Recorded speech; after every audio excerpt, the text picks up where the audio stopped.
الذی انزل فیہ القرآن، قرآن کیا کرتا ہے؟ ہدن، یہ ہدایت ہے، للناس، سب کے لیے، لیکن ملے گی کسے؟ للمتقین، جو تقوی اختیار کرے گا، جس کی یہ چند صفات ہیں، اور ہر جگہ تقوی کو مختلف معنوں میں اللہ تعالیٰ نے بیان کیا ہے۔ اور بینات من الہدا، اور یہ کھول کے اس نے دلائل سے واضح کر دیا ہے، اینما تولوا فثم وجہ اللہ، جدھر دیکھو گے اللہ سامنے ہوگا، سنریہم آیاتنا فی الآفاق وفی انفسہم حتی یتبین لہم انہ الحق، اس کائنات میں، کائنات کے علاوہ تمہارے اپنے اندر، وچے بیڑے وچے جھیڑے وچے ونج مہانے ہو، سلطان باہو صاحب کا آدھا شعر پڑھا ہے میں نے، کہ کائنات میں اور تمہارے اندر وہ کچھ دکھاؤں گا کہ پکار اٹھو گے اللہ ہے، اللہ حق ہے، اللہ حق ہے۔ تو روزے سے تقوی آتا ہے اور تقوی سے قرآن ملتا ہے۔ اور ایک اور چیز عجیب اچانک دماغ میں آ گئی، اللہ کہتا ہے یا بنی آدم، یہاں خطاب سارے انسانوں کو ہے، جسے وہاں ہدی للناس تھا، قد انزلنا علیکم لباسا یواری سواتکم وریشا ولباس التقوی ذالک خیر۔ اللہ نے ہمیں دو چیزوں سے بنایا ہے، ایک جسم ہے، ایک روح ہے۔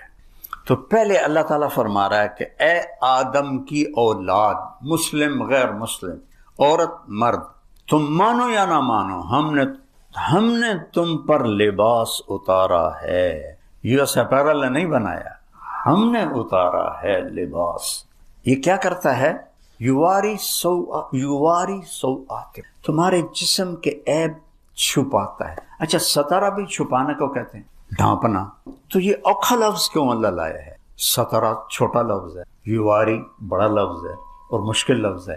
ستارہ ہوتا ہے اگر میرے گھٹنے سے نیچے تک نکر ہے، ٹھیک ہے، اور یہ میرا یہاں تک پیٹ ڈھکا ہوا ہے، بازو کھلے ہیں، پنڈلیاں کھلی ہیں، تو ستارہ کا مطلب وجود میں آ گیا۔ تو اللہ نے ہمیں ادھورا نہیں کپڑے پہنایا کہ یواری کہتے ہیں کسی چیز کو اس طرح چھپا دینا کہ نظر ہی نہ آئے۔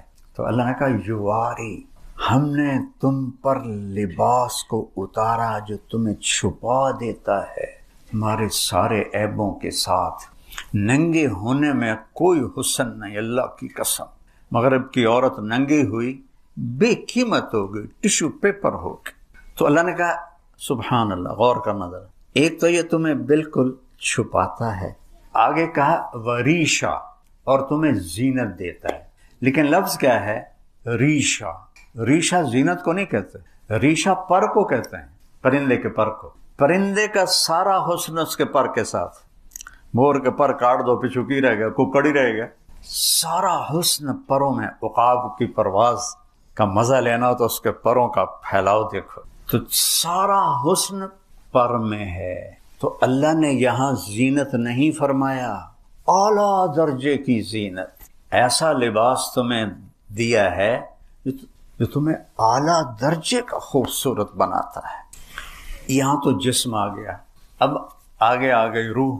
روح کو کیا پہنانا ہے؟ اس کو بھی تو پہنانا ہے۔ جسم ننگا ہو تو کہیں جا سکتے ہیں؟ یورپ کی بے حیا معاشرت ہے، وہاں پورے بیچ ہیں، وہاں صرف ننگے مرد عورت جا سکتے ہیں، کپڑے والے جا ہی نہیں سکتے۔ جب آدمی قرآن سے اسلام سے ہٹتا ہے تو جانور بن جاتا ہے۔ تو اللہ نے کہا میں نے تمہیں ایک جسم کو لباس دیا ہے، اس سے تو تم ایک دوسرے کو اچھے نظر آ رہے ہو، لیکن روح کو لباس تو یہ کرتے، یہ ویسٹ کوٹیں، یہ پگڑیاں، یہ تو روح کو نہیں پہنچتے، یہ ویسٹ کوٹ، یہ بوٹ، یہ جراب۔ تو اللہ نے کہا تمہاری روح کے لیے لباس بنایا ہے، چونکہ ننگی روح بھی اللہ پسند نہیں کرے گا۔ جیسے اگر تم ننگے ہو تو کہیں جا سکتے، تمہیں اگلے سوٹے مار کے اندر بھگائیں گے۔ تو میرا اللہ کہہ رہا ہے تو میں تو تیرے جسم کو نہیں دیکھتا ہوں، مٹی ہے، میں تو تیری روح کو دیکھتا ہوں کہ وہ میرا امر ہے، اس کا علم دیا ہی نہیں۔ قل الروح من امر ربی، میرے محبوب کہہ دو بس میرا امر ہے۔ تو اس سے بھی تو لباس پہناؤ نا، تاکہ تم مجھے خوبصورت نظر آؤ۔ تو وہ کیا ہے؟ وَلِبَاسُ التَّقْوَىٰ، اور پھر وہی لے جاتا ہے ذَلِكَ خَيْرٌ، اور جو روح کا لباس ہے وہ تقویٰ ہے۔ اس کا ننگا پن کیا ہے؟ سب سے بڑا ننگا پن کفر ہے۔ روح کا پہلا لباس ہے ایمان، پھر عبادات، پھر اللہ کا پیار، اللہ کے نبی سے پیار، اللہ کے نبی کی سنتیں، یہ روح کا لباس ہے. اور کفر، شرک، جھوٹ، حسد، بغض، زنا، شراب، یہ ننگا پن ہے. تو ایک اللہ کہتا ہے وَلِبَاسُ التَّقْوَى، اور وہ جو تقوی کا لباس ہے نا، ذَلِكَ خَيْرٌ. دو لفظ ہیں اشارہ کرنے کے لیے، ہاذا اور ذالکا. ہاذا ہوتا ہے قریب کے لیے اور ذالکا ہوتا ہے دور کے لیے. میں کہوں گا ذالکا سہیل، ہاذا نہیں کہہ سکتا، کہوں گا ہاذا ورد، یہ پھول ہے کیونکہ قریب ہے. تو جب اس کا الٹ کر دیا جائے عربی میں، قریب کی چیز کو دور کے اشارے سے ذکر کیا جائے تو اس کی عظمت بتانے کے لیے ہوتا ہے. جیسے پہلی سطر ذالک الکتاب لا ریب فیہ، قرآن تو اے میرے کولے دے وچ پہ ہویا ہے. تو اللہ کہہ رہا ہے وہ کتاب، بڑی دور دکھاتا ہے، وہ کتاب لا شک، کوئی شک نہیں. تو اب یہاں کہہ رہا ہے تقویٰ تو میں روح میرے اندر جو سوائے اللہ کے کسی کو نظر نہیں آتے، اور اس کے اندر تقویٰ، کھڈے کے اندر کھڈا، تو وہ تو صرف اللہ دیکھتا ہے. تو اتنی قریب چیز کو اللہ کہتا ہے ذالک خیر، وہ تقویٰ بہت اعلیٰ چیز ہے، وہ تقویٰ بہت اعلیٰ چیز ہے. جو تمہاری اندر کا لباس تقویٰ ہے، اور باہر کا لباس یہ اللہ نے بنایا ہے. ایک صحابی آئے، مالدار تھے، کپڑے میلے تھے، اچھے بھی نہیں تھے. آپ نے کہا غریب ہو گئے ہو؟ اب نے کہا جی نہیں. کہا تو یہ لباس کیسا پہنا ہوا ہے؟ چل واپس جا کے لباس تبدیل کر کے. اللہ اپنے بندے پر اپنی نعمت کا اثر دیکھنا چاہتا ہے.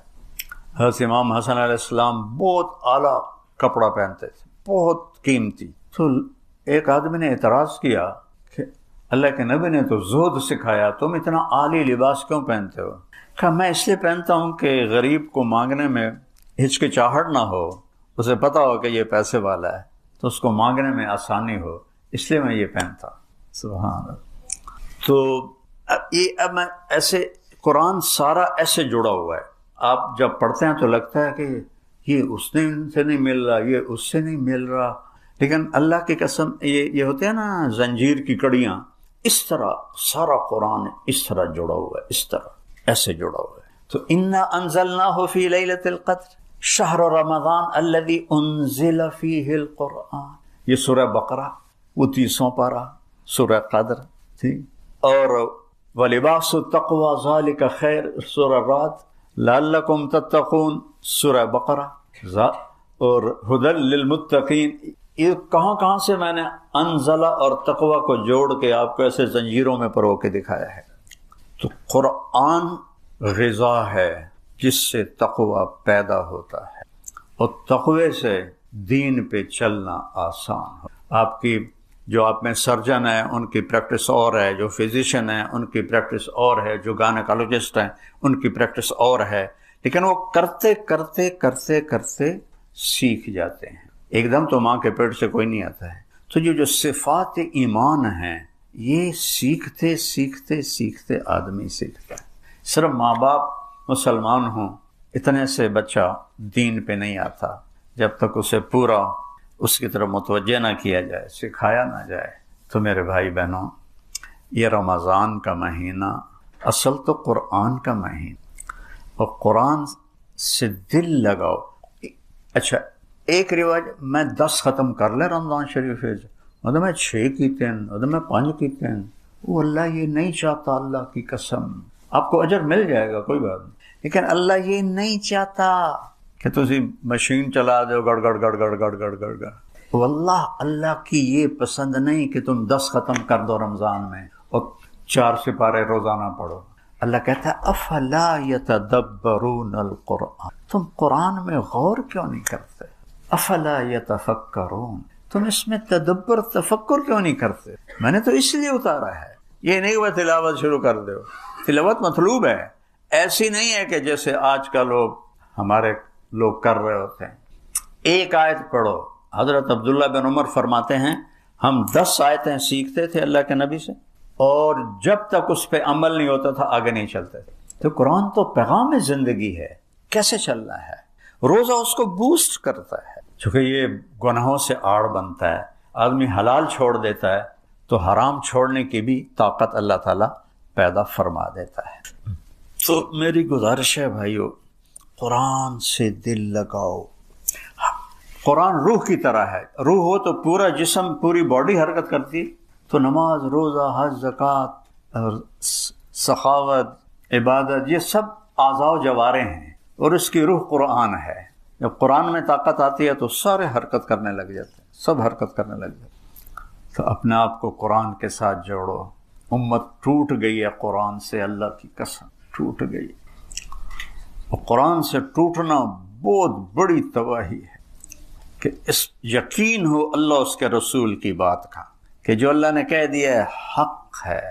ابو ذر غفاری رضی اللہ تعالیٰ عنہ کو حضرت عثمان نے جنگل میں بھیج دیا تھا، وہ ان کی کسی سے بنتی نہیں تھی، تو انہوں نے آخر تھک کے نا کہ ابو ذر تو ادھر چلا جا، ربضہ، مدینہ سے 150 کلومیٹر دور ایک صحرا، اور صرف وہاں سے حاجی گزرتے تھے حج کے دنوں میں، عراقی حاجی، باقی سارا سال وہ سنسان تھا۔ تو ان کی وفات کا وقت آ گیا، تو ان کی بیوی کہنے لگی اب تو مر رہا ہے اور میں بوڑھی عورت، یہ بیٹی چھوٹی، اب تجھے غسل کون دے گا، تمہیں کفن کہاں سے دیں گے، تیری قبر کیسے کھودیں گے، تمہیں دفن کیسے کریں؟ وہ کہنے لگے یا ام عبداللہ، جہاں عرب میں عورت کی اولاد نہ ہو، بیٹا نہ ہو، تو اس کو ام عبداللہ کہتے ہیں، عزت کے طور۔ عبداللہ کی ماں، ما کذبت وما کذبت، نہ میں جھوٹ کہہ رہا ہوں نہ مجھے جھوٹ کہا گیا ہے۔ میں ایک مجلس میں تھا، اللہ کے نبی نے فرمایا اس مجلس میں ایک آدمی ہے، اکیلا رہے گا، اکیلا مرے گا، اکیلا اٹھے گا، اس کا جنازہ مسلمانوں کی ایک جماعت پڑھے گی، لہذا یہ ہوگا۔ وہ کہنے لگی انا وقد انقطع الحاج، وہ اللہ دا بندہ، حاج دا زمانہ ہی نہیں، کون آئے گا اس راستے؟ کہ یہ نہیں مجھے پتا، جا بیٹھ جا راستے پر۔ شام تک بیٹھے رہی، واپس آ گئی۔ وہ کہنے لگی او میاں کوئی نہیں آئے گا۔ اگلا دن آیا، جاؤ بیٹھو۔ کہ میرا کیوں وقت ضائع کرنا ہے، میں کیوں اتنے جا کے، میں کہہ جا رہا ہوں جاؤ بیٹھو۔ تیسرا دن آ گیا، وہ بیٹھی، دور سے غبار اڑتا نظر آیا، تو اس کے جسم مردہ میں جان ایک دم کھڑی ہو گئی، ایسے اپنا دوپٹہ لے رہا ہے۔ تو وہ کوئی 20 اونٹ سوار تھے، انہوں نے اپنے سواریاں موڑی، تو دیکھا تو ایک بڑھیا کھڑی ہے۔ وہ کہتی ہے ایک صحابی رسول ہے، اس کا جنازہ پڑھو گے؟ وہ کہنے لگے گا کون ہے؟ کہا ابو ذر۔ تو سب ایک دم رو پڑے کہ ہماری جانیں قربان ابو ذر پر۔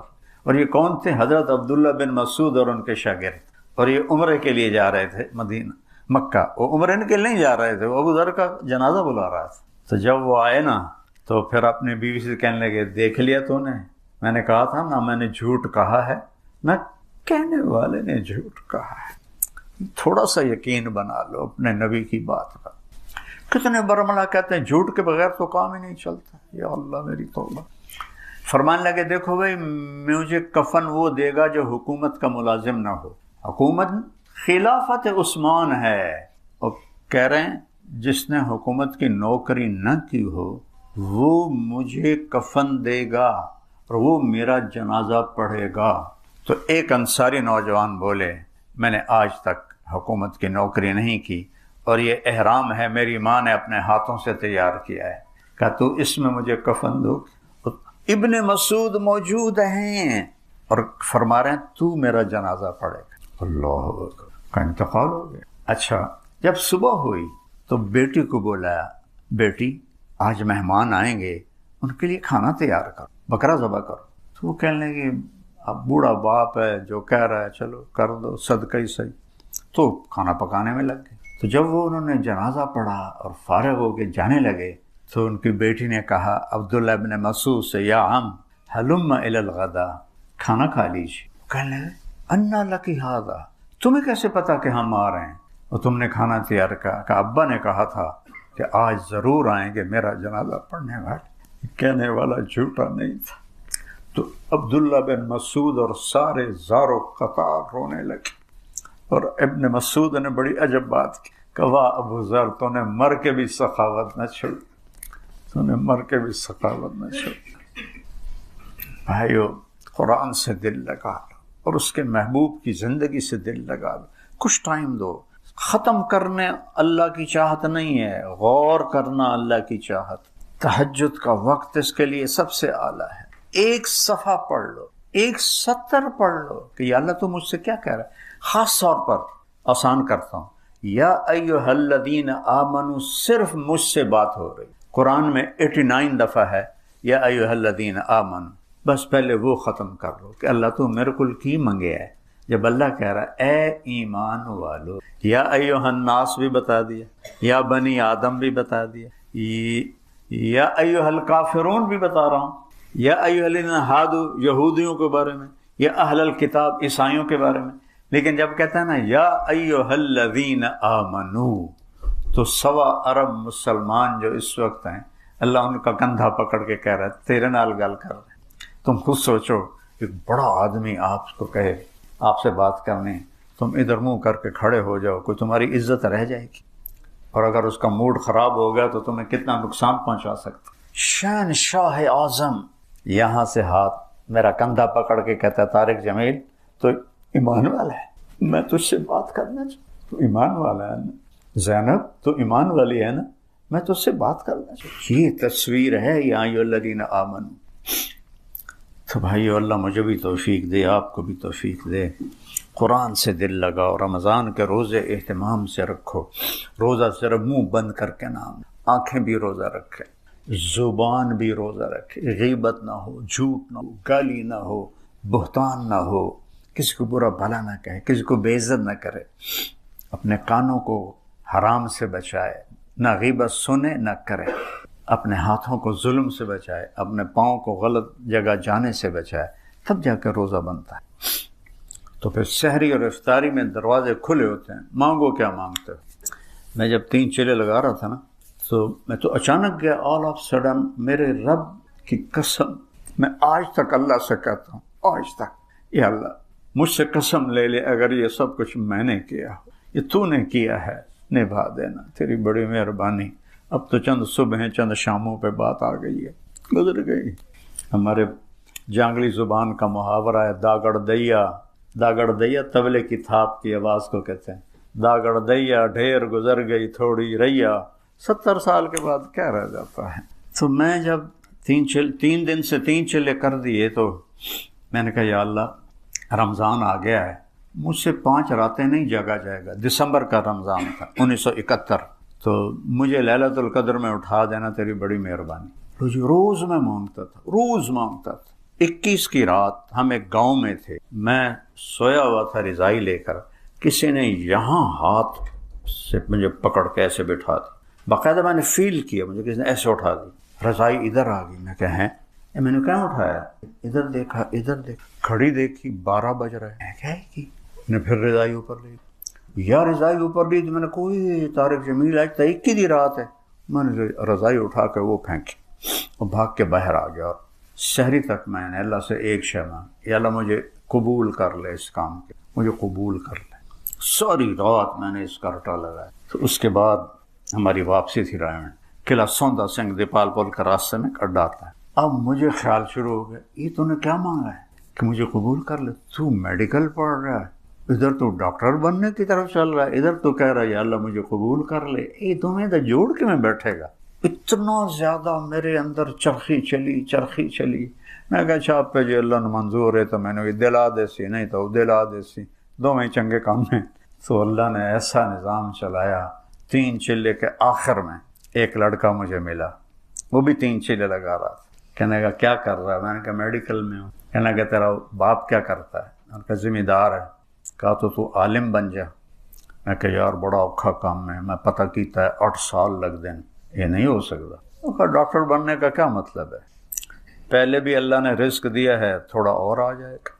تو مجھے اس نے ایسے تیر مارا کہ میرے جتنے بزرگ، عورتیں، مرد، دادیاں، چاچیاں، اماں، پھوپھیاں، چاچے، تائے، وہ ایک ہی بات کرتے، پتر تینوں ڈاکٹر بناؤنا، بڑے پیسے، بڑی عزت.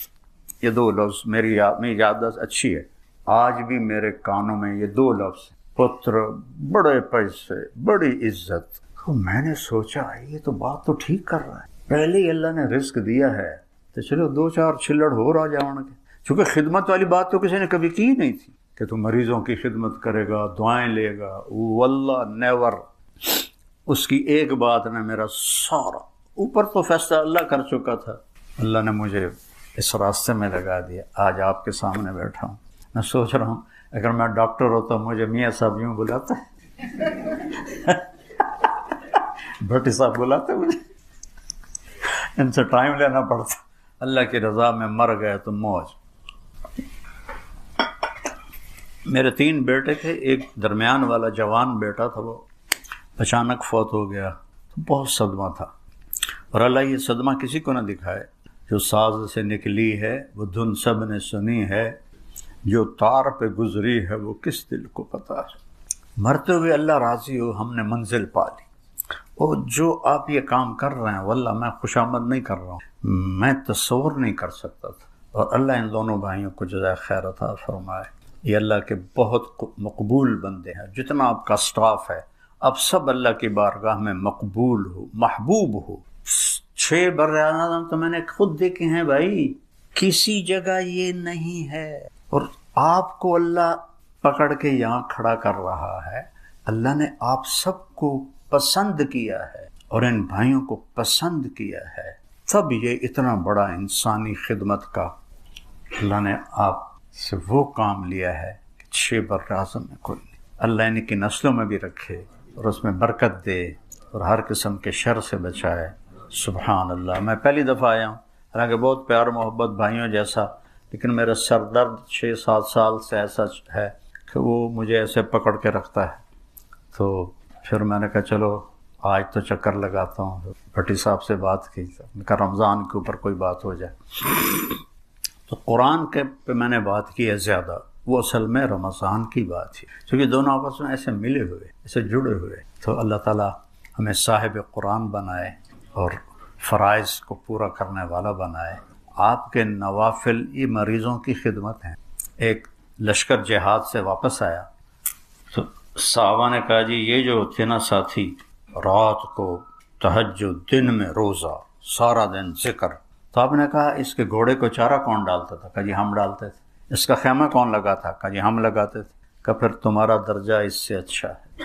تو آپ نوافل سے بڑی بندگی کر رہے ہیں. اللہ قبول فرمائے.